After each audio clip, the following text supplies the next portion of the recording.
पास या फेल ऊपर वाले का खेल।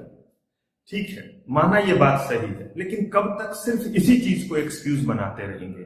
अगर आप पास हैं, बिल्कुल ऊपर वाले की मेहर है आप पे, कृपा है आप पे, लेकिन आपने मेहनत की है। अगर आप फेल हुए हैं, घबराएं नहीं। सिर्फ ये कह करके अपने आप को दिलासा ना दें कि मैंने तो पूरी मेहनत कर ली थी, इसके बाद जो कुछ हुआ इसके लिए मैं जिम्मेदार नहीं।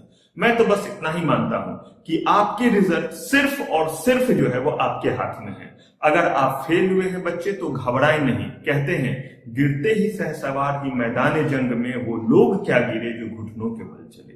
लेकिन इसका मतलब ये नहीं है कि बस ऐसे अच्छे अच्छे मुहावरे सुनकर के अगली बार फिर से गिर जाए, बिल्कुल नहीं।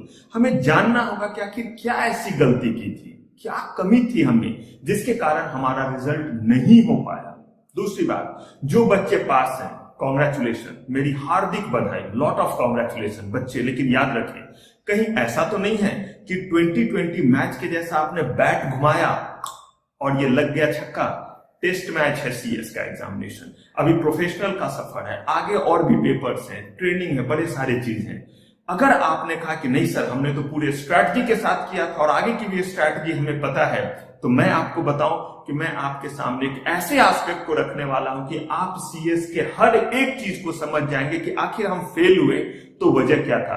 क्या हमने चीजों को समझा सही से नहीं था, हमारे कंसेप्चुअल क्लैरिटी नहीं थी, हमने सिर्फ रट्टा मार लिया था, या सब कुछ किया था, लिखा भी था, लेकिन हमें पता ही नहीं कि हमारे मार्क्स कहां चले गए। या आपने लिखा था तो क्या आप रैंक होल्डर हैं? अगर नहीं तो कोई तो रैंक होल्डर है, तो आप क्यों नहीं हैं? और जो बच्चे रैंक होल्डर है, मैं एश्योर करता हूं कि उनका ये रैंक होल्डर का जर्नी आगे भी बना रहेगा। लेकिन अगर हम चीजों को समझ ले तो, मैंने पहले भी आपसे बहुत सारे वेबिनार में मुलाकात हमारी आपकी हुई और मैंने आपसे डिस्कस किया है कि मैं एक साइंस ग्रेजुएट हूं। उसके बाद मैंने अर्लीस्ट टाइम में जो है वो चार्टर्ड भी लंदन से किया और सीएस भी किया।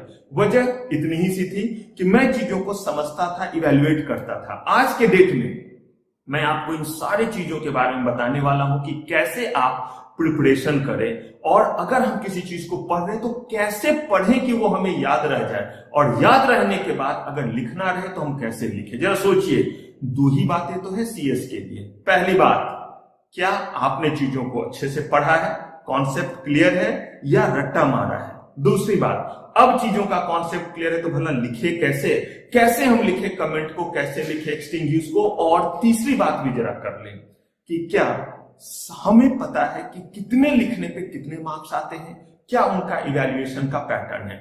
इन सारे चीजों को बताने, और इतना ही नहीं कि सिर्फ आपको बताऊंगा कि क्यों आप फेल या कैसे आप अपने पास करने के सफर को आगे बढ़ाए रख सकते हैं, बल्कि सॉल्यूशन भी दूंगा।